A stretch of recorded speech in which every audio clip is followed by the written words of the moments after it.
आइए इस channel YouTube learn by BK Mishra में हम आपका स्वागत करते हैं।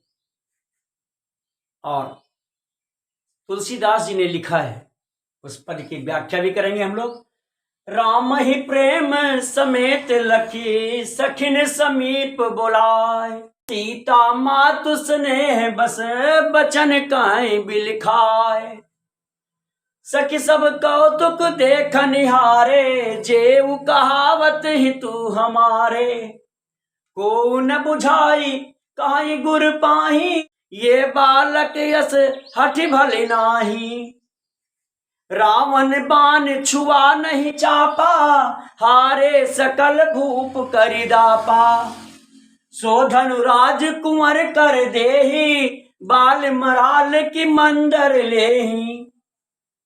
भूप सयानप सकल सिरानी, सखी विधिगत कछु जाति न जानी। बोली चतुर सखी मृदुबानी, तेजवंत लख गनीय न रानी।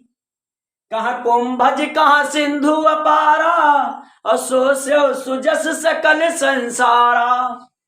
रवि मंडल देखत लघु लागा, उदय तास त्रिभुवन तम भागा। आइए इस पद की व्याख्या करते हैं। राम ही प्रेम समेत लख सखिन समीप बुलाए। राम को प्रेम सहित देख करके, वात्सल्य या प्रेम सहित देख करके सखियों को समीप बुलाकर, सीता मातु स्नेह बस बचन कहें बिलखाए। स्नेह बस सीता जी की माता बिलख कर कहती हैं, सखी सब कौतुक देख निहारे, जेव कहावत ही तू हमारे। कहती हैं, हे सखियां, ये सब जेव कहावत है तुम्हारे, जो सब मेरे हितैषी कहलाते हैं, वे सब क्या हैं? केवल तमाशा देखने वाले हैं। को न बुझाई कहि गुर पाही, ये बालक असि हठ भली नाही।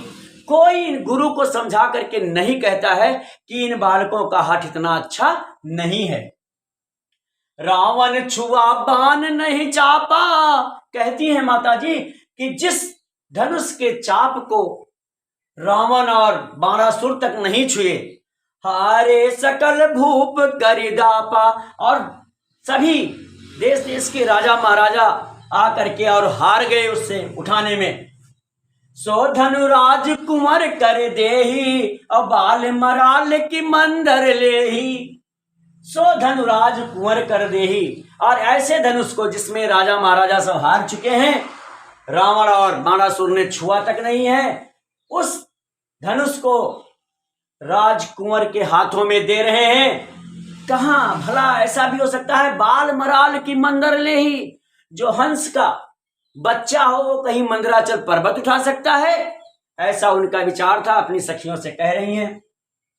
फिर आगे कहती हैं, भूप सयानप सकल सिरानी, असखी विधिगत कछु जात न जानी।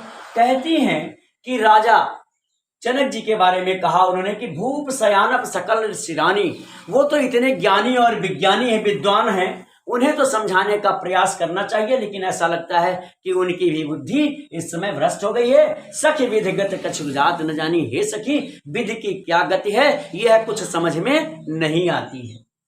बोली चतुर सखी मृदुबानी, अतेजवंत लख गनीय न रानी। क्या कहती है? चतुर सखी बोलती है, कहती है सरल भाषा में मीठे वचनों से कि हे महारानी, जो तेजवंत होता है, जिस तेजवान है, उसको छोटा लघु गणीय न रानी, उसे छोटा कभी मत गिनिए। उन्होंने एक बताया भी है उदाहरण दे करके। कहा कुंभज कहा सिंधु अपारा, असो स्यव सुजस सकल संसारा। उन्होंने कहा कुंभज कहा सिंधु अपारा। कुंभज, यहाँ कहा कुंभज को कहा गया है मुनि अगस्त को। उन्होंने कहा कि कहा कुंभ से जन्म लेने वाले मुनि अगस्त, और कहा इतना अपार सिंधु, इतना बड़ा समुद्र। सो से सुजस सकल संसारा, जिसको उन्होंने सोख लिया ये पूरा संसार जानता है। उस संसार में उनका यश इस बात को लेकर के है। रवि मंडल देखत लघु लागा, उदय तास त्रिभुवन तम भागा। हे सखी, माता सीता से वो कहती है कि हे सखी, कहा रवि मंडल देखत लघु लागा। रवि मंडल देखने में कितना छोटा होता है, अर्थात सूर्य के लिए कहा गया कितना छोटा होता है। और उदय तास त्रिभुवन तम भागा, जिसके निकलने से तीनों भुवन में अंधेरा भाग जाता है। तो छोटे को छोटा मत गिने, ऐसा कह करके और माता सीता जी की माता को संतोष दिलाती है।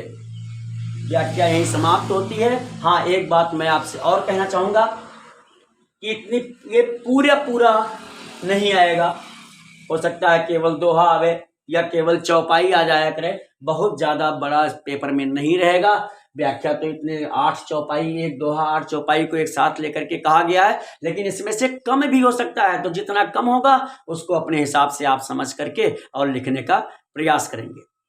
अभी तो एक एक लाइन का बताया था, पूरा एक साथ देख लीजिए। इसमें कहा गया है कि राम जी को प्रेम सहित देख करके माता सीता अपनी उन सखियों को अपने साथ अपने पास बुलाती हैं और बिलख कर कहती हैं कि हे सखी, ये सब जो मेरे हितैषी कहलाते हैं, जितने राजा महाराजा हैं, सब केवल तमाशा देखने वाले हैं। कोई जाकर के गुरु को नहीं समझाता है कि यह बालक इस धनुष के लिए नहीं है, इतना इन बालकों का हाथ अच्छा नहीं है, क्योंकि जिस धनुष को रावण बाणासुर किसी ने नहीं छुआ, सारे राजा हार चुके हैं, वो अब उस धनुष के लिए जा रहे हैं। यह धनुष उन राजकुंवरों के हाथों में देने लायक नहीं है। भला कहीं हंस के बच्चे से मंदराचल पर्वत उठाया जा सकता है?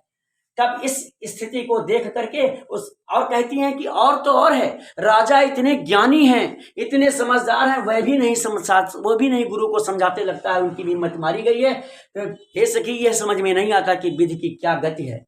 तब इस उनकी परेशानी को देख करके और दूसरी सखी बोलती है कि हे सखी, तेजवंत को, जो तेजवान है, उन्हें कभी लघु नहीं समझना चाहिए, क्योंकि मुनि अगस्त ने समुद्र, कितने कुंभ से जन्म लेने वाले मुनि अगस्त ने पूरे इतने बड़े समुद्र को सोख लिया, जिसका यश पूरे संसार में गाया जाता है, पूरा संसार जानता है। कहाँ छोटा सा सूर्य और कहाँ उसके निकलते ही पूरे त्रिभुवन का अंधेरा मिट जाता है। इस तरह से बता करके और उन्हें रानी को समझाने का प्रयास करती है वो, और पूरी कोशिश की है मैंने कि आपको अच्छी तरह से समझ में आ जाए। यदि आपको समझ में आया हो, मेरे समझाने का तरीका अच्छा लगा हो, तो अपने मित्रों को ज़रूर शेयर कर दें और उनसे मेरे इस चैनल को सब्सक्राइब करने को बोल दें, आइकॉन बेल भी दबा दें।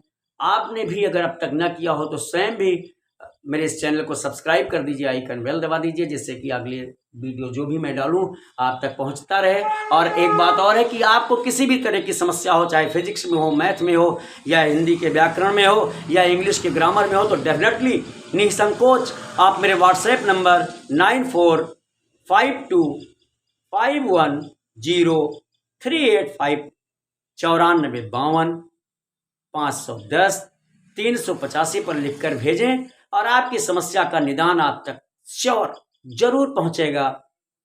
अब तक मेरे साथ इस वीडियो में बने रहने के लिए आपको बहुत बहुत धन्यवाद।